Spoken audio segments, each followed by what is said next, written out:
They are not your thoughts as such, but you pick them up from the collective, most of them. You identify with thinking, and the identification with thinking becomes ego, which means simply that you believe in every thought that arises, and you derive your sense of who you are from what your mind is telling you who you are.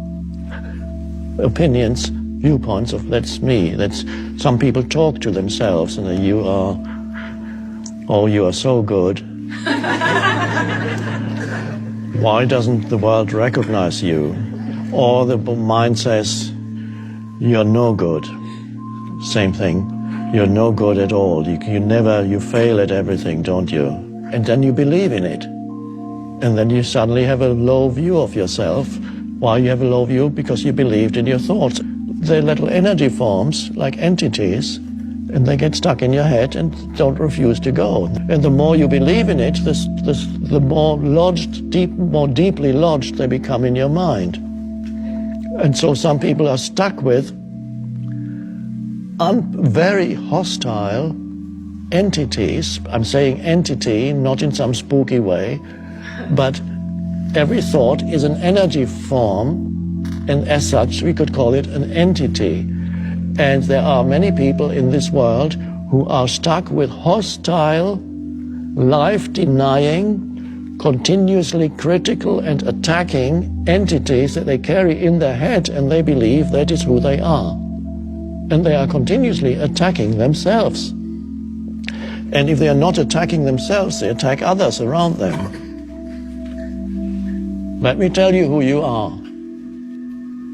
Of course, what they're really saying is, let me tell you who I am. So they project the famous, the famous saying, we don't see things as they are, we see them as we are. Which means you look at reality through the screen of your thinking, believing in your thoughts, having no space outside of the movement of thought.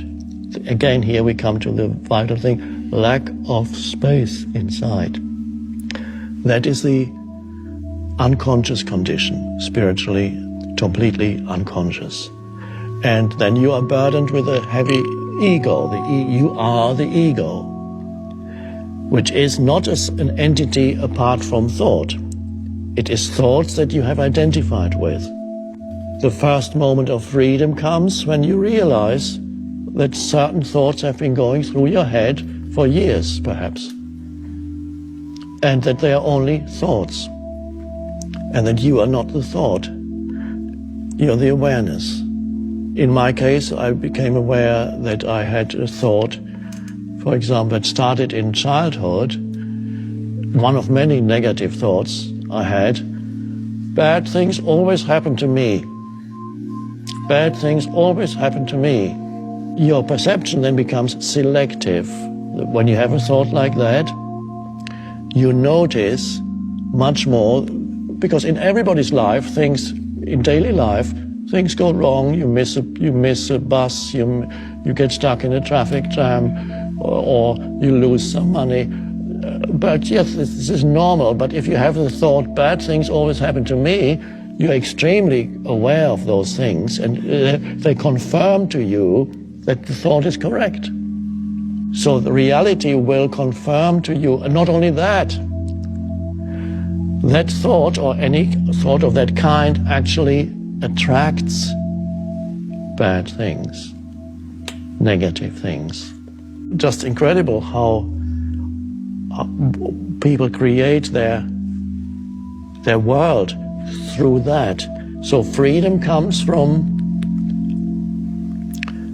stepping out, encountering, first of all, a little bit of space inside you, presence.